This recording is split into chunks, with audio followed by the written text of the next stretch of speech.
What's up, profit seekers? Now, today I'm telling you a story. Now, it's a story that does have a happy ending. It's got highs, it's got lows, but today is a very good day. Now, I'm not here in this space to paint the picture that everything is rosy, that the life of an entrepreneur is easy, to paint the picture that it's fun, although it is fun most of the time, but there's a lot of things that come with being an entrepreneur that people don't tend to consider or expect. And one of the things that people don't tend to consider is the fact that everything is uncertain. Every deal that I buy, every product that I purchase, the competition could come in and sweep it out from underneath my feet. It's happened to me on a few occasions. There's one product I've got at the minute which I have almost £1,000 worth of stock of that I can't shift. You don't know how your pay is going to come in each month. Nothing is certain. Planning is difficult. And sometimes unexpected things happen that really do set you back. And these things that set you back can come out of the blue. You can get completely blindsided by them. You don't see them coming. And one of those things is the story that I'm going to tell you today. This is the story of my gorgeous van, Vanessa. It's a good name, isn't it? I like it. If you were to have watched my previous video talking about the most expensive day of my life, that came in January. It was the financial year end of my company. And at the end of the year end, it makes sense for you to reinvest the cash that you've got. So I generated this big load of cash flow. I had a great big bank account swollen with cash, which doesn't sound like too much of a problem, which is not, but we're flipping hard for it. So I had this cash at the end of the year. So the decision was that I need to invest this in as much stock as possible and I need to buy some assets for the big business. So I bring the profits that I made over the year down and I bring the assets of my business up.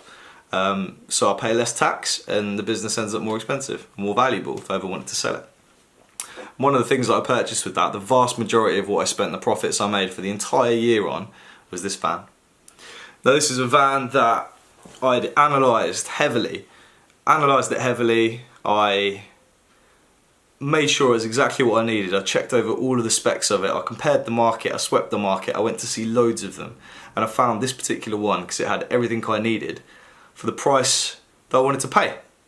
So I bought it. It was great. Perfect. It was a lovely little van. And then what happened was a series of events which I could not have foreseen. I could not have foreseen them in the slightest, and they were not good events. So, had the van for 6 days. 6 days! It was parked down my road, and there was a collision between two vehicles. There was a van that was parked, and there was a car driving past. The van that was parked pulled out, hit the other car that was coming past it at high speed. They came into each other, and they ended up gathering up my van at the end of this collision. So, I wasn't even there. I wasn't even driving the thing. So this happened, someone called me, said someone's hit your van, someone's driven into your van. Can you come and have a look at it? So I came down, saw the guys arguing, they were not happy, but we swapped insurance details, and then the guy who was driving the van, his insurance decided to pay for the repairs on my vehicle, so fine. The guy called from his insurance company, picked up the van, took it off to go and get repaired. So then that was gone for, I don't know, probably a week, maybe 2 weeks, getting sorted, getting fixed. And then I got the call to say it's ready to be dropped off. So great, yeah, dropped it off. Parked it down the road again. Had it for about a week. I think I did one big journey in it. I filled it up with fuel one time. And then the next thing that happened really blindsided me. Completely blindsided me. So I'd had it for a week, I did one drop in it, so I backed it up to the house to pick up a load of the stock, some of the Geox shoes if you've seen my how to bulk buy instructional video, where I talk about those in particular. But I had a load of those that I just listed on eBay. I was loading them into the van to take them up to my warehouse, who shipped my products for me. I took off, drove down the road in it, got onto the dual carriageway and the engine cuts out. And I panicked, I was like, I'm going pretty fast, but I'm approaching a roundabout. So my idea was that I'll coast around the roundabout onto where I know that hill is, and I could just coast it downhill, park it somewhere safe. did not have the momentum. So I ended up stopped in the middle of this roundabout. It was so dangerous. So dangerous. So I ended up stopped on this roundabout in the middle of rush hour. Engine won't start. I'm sat there. Cars are coming round this roundabout really fast. So I had to call a recovery agent, so they come and picked it up, dropped it back at my house, and I immediately got onto the phone to the guys that I bought this from. Because I thought, I've had this vehicle for less than 30 days. This is within a 30-day period that these two awful things have happened to my brand new, highly considered, new valued purchase that I was absolutely over the moon about. So I called the guys up and I said, I have received this from you within 30 days. There's something wrong with it. I'm not happy with the fact that I've purchased this and it's broken down within 30 days. And my consumer rights are that I can return this to you without any questions asked. Well, there were questions to be asked. So they said, really sorry about that. So what we're going to do is we're going to come and pick it up. So they came and picked it up and they took it over to their technician, who happens to be a great guy. A lot of respect for him. So I picked it up, took it over to him, and this is just when it started snowing. So he's undone the engine to have a look at it, pulled out one of the petrol cap, and it was ice on it. Ice. Now, I'm no scientist, but I do know that fuel doesn't freeze. So the conclusion to the story is that someone had gone and vandalised the van and put something into the fuel tank. To which point, I was pretty upset. Pretty upset. So within 30 days of me buying this asset I was so excited about, I was ready to skyrocket my business and take it on to the next level. And I couldn't, just because of someone's actions to vandalise this vehicle. So we don't know what was in it. Could have been someone walking past, he had a few drinks, chucked a beer in it, or whatever. We don't know what the substance was, but we just know it wasn't fuel. Anyway, so I called my insurance company up. I was like, okay, look, I notified you of the last thing, nothing to do with you guys, but my vehicle's been vandalised. So I sent off all the photos. So I sent off all the necessary photos, the relevant photos, over to the insurance company, all the details of where the van was, who was looking at it. And then I got a phone call to say, I'm sorry, we're not going to be proceeding with this claim because you haven't locked the vehicle and someone's come and vandalised it and it's your fault, essentially. So I was cacking myself at this point. I hadn't had it long, but I'm pretty sure that I would have locked this vehicle because I always lock everything that I own, always. So I then drove down 40 minutes to where it was to go and check the vehicle itself. Turns out the flap doesn't lock. When you lock a car normally, the flap doesn't open.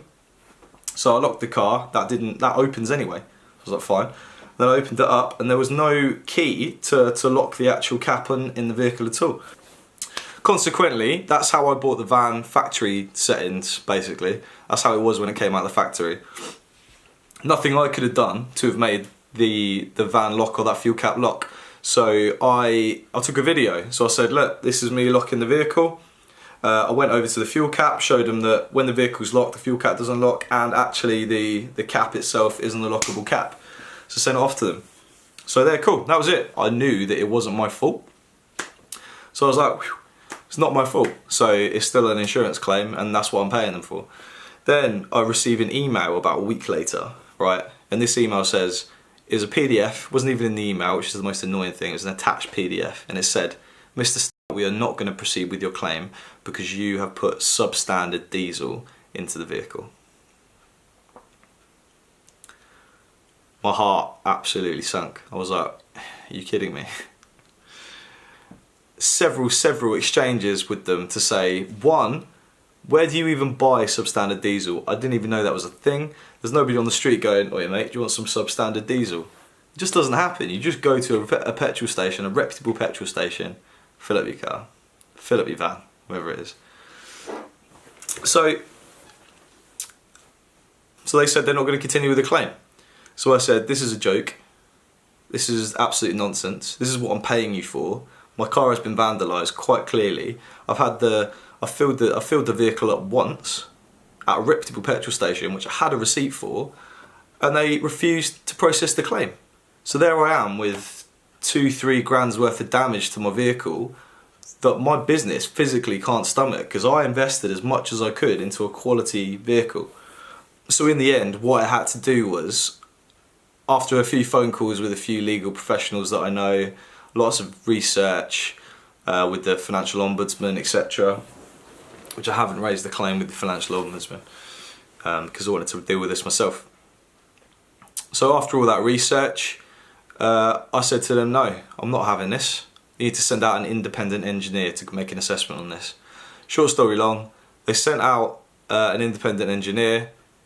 Then he took the fuel, sent it off to go get the fuel tested. What's worse is that they sent the fuel off to get tested, and then it got lost in the post, and they had to send it again.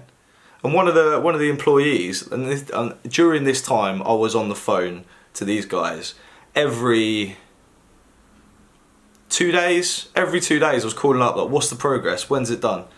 It took a very, very long time, but the fuel sample eventually came back to say this is not fuel that's in this vehicle. Some kind of substance has been put into this fuel tank that's caused the engine to cut out. So after all that time, they've come back and said yes, we could process the claim. So today is a very, very good day. It's been a long, long time coming. So to put things a little bit in context, today is the 20th of May. I bought the van on the 31st of January or 30th of January. In that time, like, you know, 6 days in, crash, gone, got it back. Had another week, vandalised. And then the rest of it has just been dealing with this flipping insurance company. And honestly, now I'm in the process of their complaints procedure, which is as slow as it took them to resolve this claim. So I'm expecting to get a call from them, or final decision on them and what they're doing with this complaints process by the 8th of June. And that is not very long at all. So they've got about another couple of weeks to get back to me. And if I haven't heard from them, then I am going to unleash all sorts of hellfire on this company, because this has been the most stressful thing I've had to do in my business career. It's a short one, 2 years in, but this has been a really, really stressful thing to deal with. Paint the picture, not everything is easy when you run your own company, because this is something that's caused my cash flow to go like this. I have zero expendable excess cash to reinvest into stock because I invested it in this particular vehicle. And this vehicle was meant to increase my sales because I could move more stock in one trip, save myself the time and get stuff moving a lot faster, and I was unable to do so because of this insurance company. So I'll be going through and challenging them quite a lot in the near future, waiting to see what their complaints process says. The stress this has caused, the damage this has caused, the irreparable damage this has caused to my cash flow. My sales have literally gone because of this, and you know, I'm absolutely furious. So this is me venting my rage. So, the thing you've all been waiting for, this is the company that you do not insure your van with, Zenith. Zenith. What? Incredible. They've been absolutely awful. Rude people on the phones. I've asked people to keep me updated. People haven't kept me updated, and it's only taken me after 20, 30 phone calls that I actually came to a reputable customer service agent within their company that could actually follow this through and kept me updated and called me every day and said, this is what's happening, here's where the state of things are. So, Zenith, you need to sort your game out. You've been absolutely horrendous to me, but on the flip side, today's a good day. I am so excited to get this vehicle back. It's going to make an absolute drastic change to the way my business is run. I've got lots of nice things in the pipeline, and this van is 100% necessary to be able to slot all of these pieces into place and really step up the business that I'm running. These new things that I've got in the pipeline I'll share with you as soon as things are set up, but it's certainly going to be a massive benefit for my business, and it's potentially something that can be rolled out to other people in the reselling space, such as I am, the retail arbitrage space, the online arbitrage space, or the private label space. So it's going to be really exciting. But the van is an absolute necessity because I'm soon going to be shipping pallets rather than boxes. So that is the main benefit of what's happening. So sun's shining, come join me for the journey. I'm going to go get this beautiful, beautiful vehicle back. Great. And I think I'm overexposed, but I'll talk my story. Very excited to go get it. Let's get it done.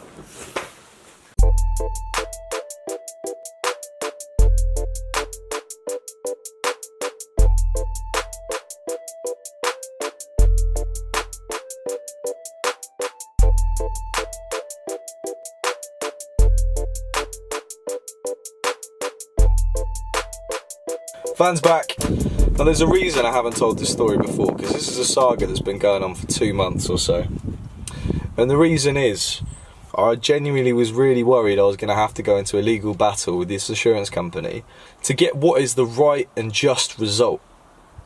But as it turns out, in the end, the right result is the result that's come out. So when you face adversity and things that aren't quite going the way you would like them to, just persevere, just keep calm. I was very tempted to just lose my rag entirely through the whole process, and there was down moments where I was just sad and depressed about the whole thing. So look, the first 3 months of this year have not been the most enjoyable, the most fun. There's been a lot of challenges. My sales have taken a direct hit as a result, but just staying positive, not telling anyone about this that I didn't need to, so I could get things resolved in a way that I deemed right and didn't want to jeopardise anything I had to do legally. But at the end of the day, the right result has happened. I'm over the moon. Finally got my baby back. So I'm totally ready now to make some money. So now it's time to take this business to the next level, increase the amount of sales, increase the amount of stock I can move, and generally smash it. So targets for the end of the year are on again. 500,000 is the target for the end of the year in sales. First 3 months have not been helping with the overall scheme and the way that the shape of the year is taking place, but I'm confident now with the right equipment. I've got the right people in place, I've got the right connections, the right networks, so I think 500,000 is definitely achievable. So there's only one thing left to do, guys, and that's hustle.